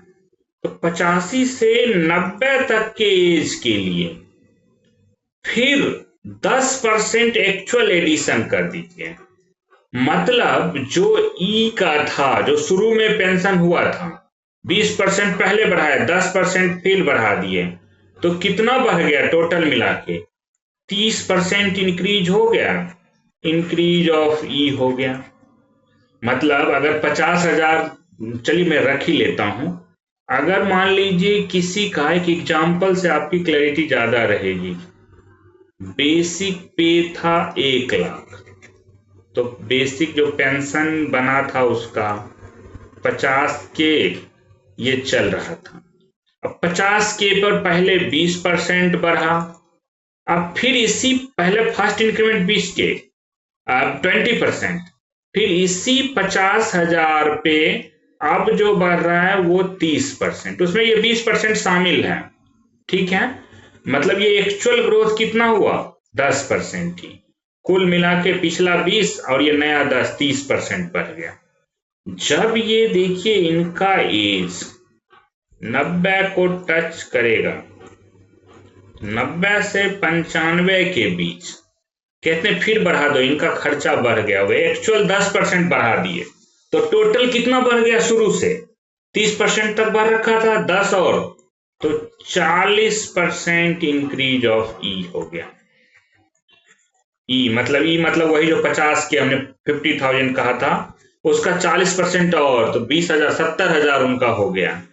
चलिए जब 95 को टच कर गए, देखिए ओल्ड पेंशन में क्या क्या फायदा है, टच कर गया एज, तो 95 और लेस देन 100 रहे, कहते हैं फिर इसको 10% बढ़ा दो, तो एक्चुअल कितना हो गया, 40% तक पहले बढ़ा था, 10% और बढ़ा, तो 50% जो कम्युलेटिव इफेक्ट आ रहा है इंक्रीज ऑफ ई हो गया।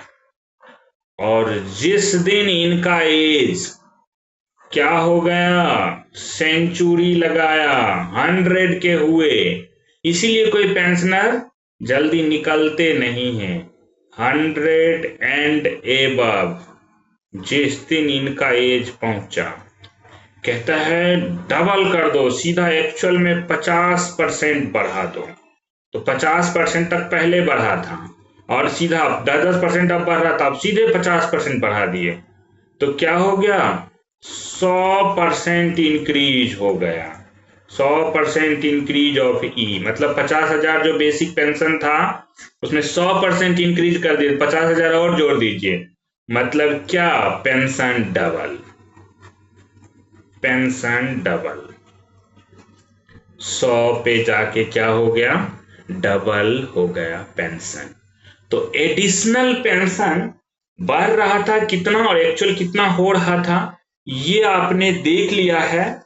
इस चार्ट को याद रखिएगा और बहुत सिंपल है याद रखना, 20%, 10%, 10%, 10% जोड़ते चले जाइए, लास्ट में 50 जब हो जाए तो उसके बाद वाला 2 गुना कर दीजिए। अच्छा, ये किस दिन से पेंशन ड्रॉ करना शुरू करेंगे, कहते हैं ये तब इफेक्टिव होता है, ये एडिशनल जो मिलना शुरू होगा, इफेक्टिव किस दिन से करें, एज तो किसी महीने में प्राप्त करते होंगे, कहा कि भाई फर्स्ट ऑफ मंथ, उसी महीने से हो जाएगा जिस दिन फर्स्ट ऑफ मंथ इन विच, जिसमें क्या करते हैं, इन विच पेंशनर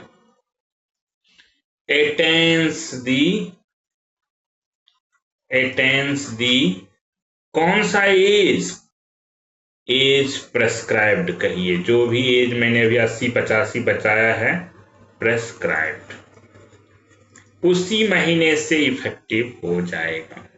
ई का मतलब बेसिक पे जो फिक्स्ड हुआ था at the time of retirement, उससे है। एडिशनल पेंशन से क्वेश्चन आते हैं, पूछ देंगे 30%, 40% किस एज में बढ़ता है या इस एज में कितना बढ़ के आएगा, ये चार्ट आपके सामने, आपको बनाने आना चाहिए, बस हो जाए। जो भी आदमी रिटायर होते हैं आप देखेंगे उनके रिटायरमेंट वाला एक पीपीओ इशू होता है, पेंशनर को पेंशन पेमेंट ऑर्डर इशू होता है, उस पीपीओ में उसका डेट ऑफ बर्थ रहेगा, ठीक है, एज ऑफ मतलब वो दिया हुआ रहेगा, पीपीओ में रहेगा, और डेट ऑफ बर्थ रहेगा तो एज पता चल जाएगा, प्लस एडिशनल पेंशन अलग से दिखाया हुआ रहता है। एडिशनल पेंशन जो भी रहेगा शोन डिस्टिंक्टली, ताकि कहीं कुछ गड़बड़ ना हो, अलग से दिखाया हुआ पीपीओ में रहता है। अब देखेंगे इस एज में ये होगा, इस एज में ये होगा, और होते जाता है, ठीक है। चलिए ये तो आपको पता चल गया पेंशनर या फैमिली पेंशनर, जो फैमिली पेंशन में भी अब अलग से चार्ट नहीं बनाएंगे। हम जरा अब पेंशन, रिटायरमेंट, ग्रेच्युटी, अब आप सब कुछ समझ चुके हैं। चलो डेथ के केसेस को आज ही बात कर लेंगे, क्योंकि चार्ट में आज ही पढ़ा है, तब कॉन्स्टिट्यूशन पे हम लोग चलेंगे, ताकि हम लोग कल की क्लास में फिर अलग अलग चीजों को, कम्यूटेशन, पेंशन को सेल भी कर सकते हैं, ये देखेंगे। फिर टाइप्स ऑफ पेंशन देखेंगे नेक्स्ट क्लासेस में, जो भी रहेगा टाइप्स ऑफ पेंशन देखेंगे, फिर पेंशन कैसे प्रोसेस करते हैं, फिर हम लोग थोड़ा बहुत CGG-IS के बारे में पढ़ेंगे, फिर NPS में हम लोग चले जाएंगे, थोड़ा एक्स्ट्रा ऑर्डिनरी पेंशन के बारे में भी जान लेंगे।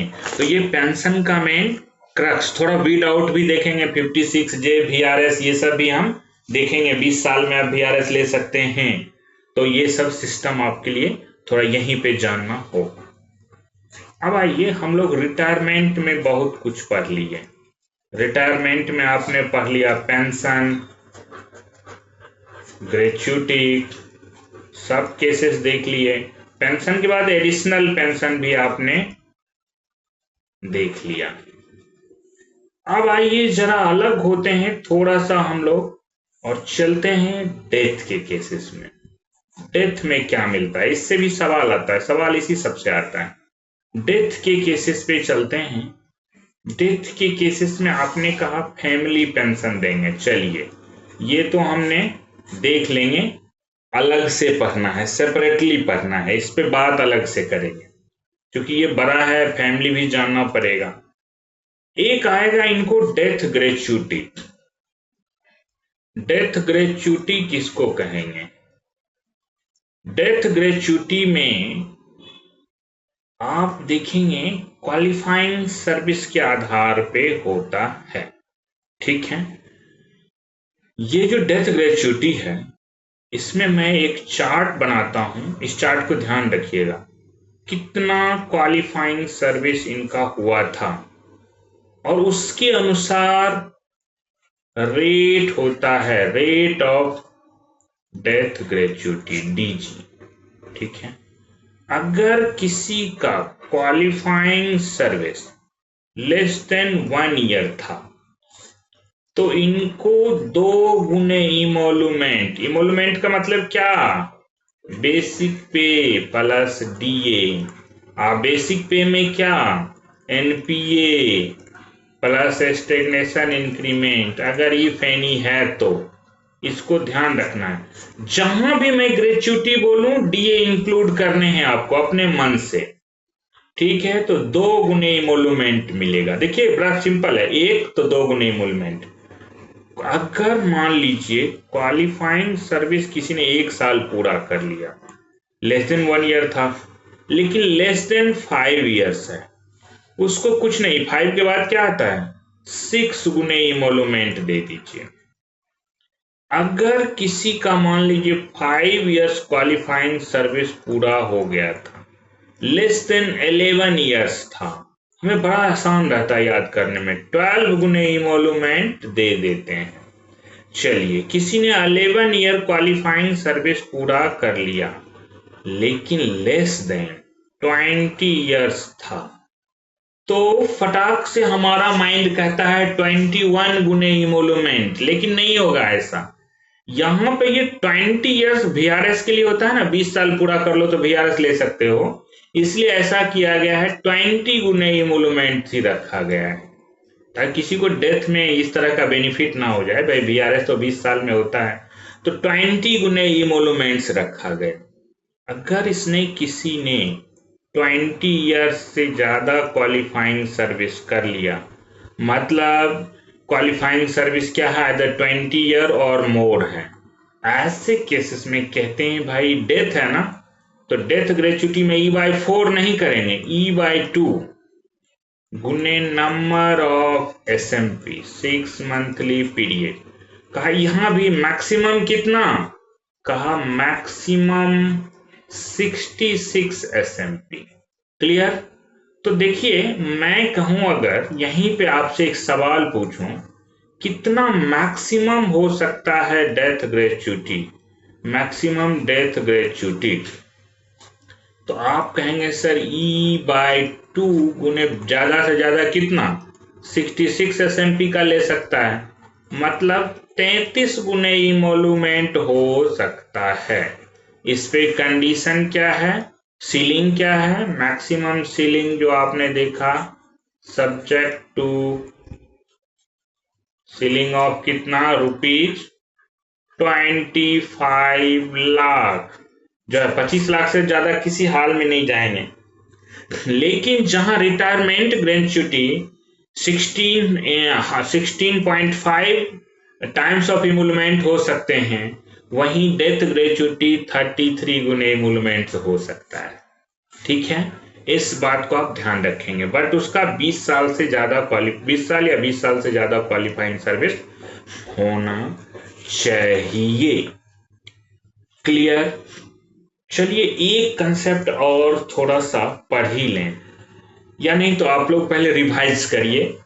इसको यहीं तक रखते हैं पेंशन को, जरा कॉन्स्टिट्यूशन में भी हम लोग